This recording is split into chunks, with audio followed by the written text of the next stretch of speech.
Hati-hatilah dengan empath, karena meskipun mereka nampak sabar dan cenderung memikirkan orang lain, seorang empath juga bisa loh membawa karma yang besar. Bahkan banyak dari mereka yang tergolong sakti atau supernatural.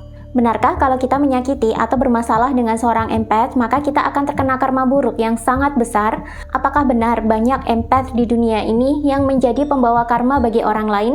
Kalau iya, bagaimana seorang empath itu bisa membawa karma bagi orang lain? Meskipun sering menjadi korban dari Dark Triad, meskipun sering dimanfaatkan dan dimanipulasi oleh para Dark Triad tersebut, tapi tidak sedikit saya mendengar kisah kalau ada orang yang bermasalah dengan seorang empath, nantinya mereka akan menuai karma buruk yang sangat besar. Dalam spiritualitas, empath sebenarnya ini adalah salah satu bakat supernatural manusia. Supernatural di sini berbeda ya dengan supranatural yang banyak beredar dalam kehidupan spiritual Nusantara. Supernatural itu artinya adalah kemampuan-kemampuan super yang bersumber dari dalam diri sendiri. Biasanya ini didapat ketika manusia itu sudah semakin meningkat level kesadarannya, sehingga energinya makin besar dan panca indera serta kemampuan batinnya juga semakin sensitif. Sedangkan kalau supranatural itu adalah kemampuan super yang sifatnya berasal dari luar tubuh manusia, entah karena diberi oleh guru spiritualnya atau karena memelihara kodam tertentu. Biasanya orang yang memiliki kemampuan supranatural itu kemampuannya tidak awet. Dalam artian ketika kekuatan guru spiritualnya atau kodamnya itu terlepas dari dirinya, maka kekuatan tersebut juga ikut luruh. Berbeda dengan kemampuan supernatural yang tetap ada di dalam diri masing-masing. Dan biasanya kemampuan supernatural itu didapat dari proses gemblengan dan pendewasaan hidup yang berliku. Nah, orang yang memiliki bakat empath secara alami biasanya bakat itu akan awet ada di dalam dirinya. Dan biasanya semakin tinggi tingkat kesadaran manusia, semakin dia bisa mengontrol bakat-bakat supernaturalnya tersebut. Jadi, kalau kamu sekarang adalah seorang empath dan kamu merasa mudah lelah karena begitu mudah menyerap emosi dan energi orang lain, kamu tidak perlu khawatir, karena nanti kamu akan bisa mengontrol sendiri bakat empathmu seiring dengan semakin tingginya tingkat kesadaran kamu. Lalu kenapa sih kalau ada orang jahat yang berbuat masalah dengan seorang empath, mereka cenderung akan mendapatkan karma yang sangat besar sekali? Kira-kira inilah yang menyebabkan kenapa empath itu bisa membawa karma bagi orang lain secara powerful. 1. Mereka ini cenderung memiliki tingkat kesadaran yang lebih tinggi. Orang yang mendalami spiritualitas, banyak di antara mereka yang juga merupakan seorang empath. Biasanya, empath ini memiliki tingkat kesadaran yang lebih tinggi dibandingkan dengan manusia umumnya. Atau, kalaupun mereka belum memiliki kesadaran yang lebih tinggi, pada umumnya, tingkat kesadaran mereka itu lebih cepat naik. Orang yang memiliki tingkat kesadaran yang tinggi, biasanya mereka juga memiliki energi yang besar. Orang dengan energi yang besar memang bisa membawa karma yang besar pula bagi orang-orang di sekitarnya. Yang kedua, biasanya empath itu berbakat dalam ilmu Titan. Biasanya seorang empath itu juga sangat lihai dalam ilmu Titan. Ilmu Titan ini sendiri adalah ilmu kuno warisan leluhur Nusantara, di mana dalam mengamalkan ilmu ini kita wajib mengasah skill mengamati kita.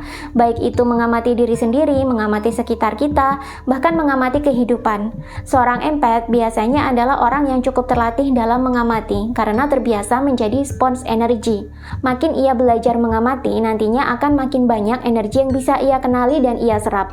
Sehingga seorang empath bisa membalas kejahatan Dark Triad melalui pola-pola yang ia kenali. 3. Empath cenderung pandai mengontrol diri.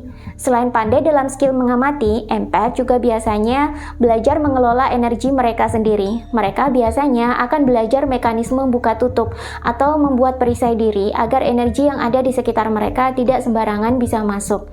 Empath adalah spons energi. Mereka sangat sensitif terhadap energi orang lain.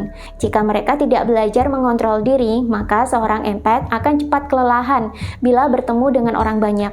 Karena itu, mereka akhirnya banyak yang belajar mengenali dirinya sendiri, lalu belajar mengelola alur energi yang boleh dan tidak boleh ia serap. 4. Seorang empath biasanya tumbuh menjadi pribadi yang bijaksana. Nah, karena terbiasa mengamati dan mengontrol diri sendiri, seorang empath biasanya tumbuh menjadi manusia yang bijaksana. Kebijaksanaannya tidak hanya muncul dari ilmu pengamatan belaka, tapi juga muncul dari beragam proses hidup yang sudah berhasil ia lewati. Banyak dari para empath yang ternyata memiliki masa lalu yang cukup berat, namun proses hidup yang berat ini bukannya membuat mereka semakin terpuruk. Banyak empath yang justru semakin berat ujian hidup yang ia lalui justru membuat ia semakin bijaksana. Apalagi tak jarang seorang empath itu berurusan dengan dark triad, entah narsistik, psikopat, atau Machiavelli. Berurusan dengan dark triad itu adalah hal yang sangat rumit, berat, dan begitu menguras energi, dan sangat beracun. Namun seringkali empath juga mengalami peningkatan kesadaran yang signifikan setelah mereka berurusan dengan dark triad. 5. Empath cenderung hati-hati dalam berucap dan bertindak. Tak hanya bijaksana, seorang empath juga cenderung berhati-hati dalam bertindak dan berucap. Ini biasanya banyak terjadi pada empath yang sudah dewasa secara kepribadian dan mental. Mereka biasanya tidak mau sembarangan berkata, apalagi mengambil keputusan secara sembrono. 6. Empath cenderung selaras dengan hukum alam. Karena empath cenderung sensitif terhadap energi sekitar, tidak hanya energi dari orang lain, tapi juga energi alam di sekitarnya, dan empath ini cenderung berhati-hati. Biasanya empath itu selaras dengan hukum alam. Seorang empath biasanya tidak mau sembarangan melanggar hukum alam. Bagi dia, hukum alam itu adalah hukum paten yang jika dilanggar, maka akan menimbulkan konsekuensi bagi dirinya. Alih-alih melanggar hukum alam, seorang empath biasanya justru lebih memilih untuk menyelaraskan diri dengan hukum-hukum alam tersebut. Ini berbeda dengan dark triad yang cenderung impulsif dan melanggar hukum apapun demi kepentingannya. Bahkan hukum alam pun ia langgar agar egonya terpenuhi. Karena sering selaras dengan hukum alam dan cenderung berhati-hati inilah, ucapan seorang empath itu kerap menjadi sabdodadi, alias apa yang ia ucapkan banyak yang menjadi kenyataan. Itulah kenapa ketika kita berbicara dengan empath, sebaiknya kita hati-hati. Walaupun mereka nampak sangat sabar, tidak enakan, dan cenderung memikirkan kita, sesungguhnya banyak dari mereka yang memiliki kemampuan sabdodadi tersebut. 7. Empath biasanya lebih pandai menyelaraskan tubuh atau body, pikiran atau mind, dan jiwa atau soul mereka. Dalam spiritualitas Jawa, orang yang sudah bisa menyelaraskan dan mengendalikan pikiran atau cipta, jiwa atau rasa, dan tubuhnya atau karsa, ini disebut juga sebagai orang yang sudah mencapai pepadang atau pencerahan. Dalam spiritual Jawa kuno, cipta, rasa, karsa, atau pikiran, jiwa, dan tubuh manusia itu seyogyanya dikendalikan oleh sukma atau diri sejati atau kesadaran masing-masing.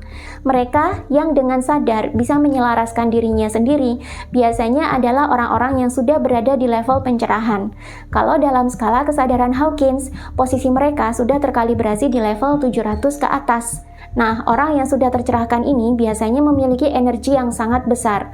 Karena itulah mereka akhirnya memiliki kekuatan supernatural lanjutan seperti sabdodadi, bisa mewujudkan masa depannya sendiri, mengubah DNA, menyembuhkan orang lain, dan masih banyak lagi.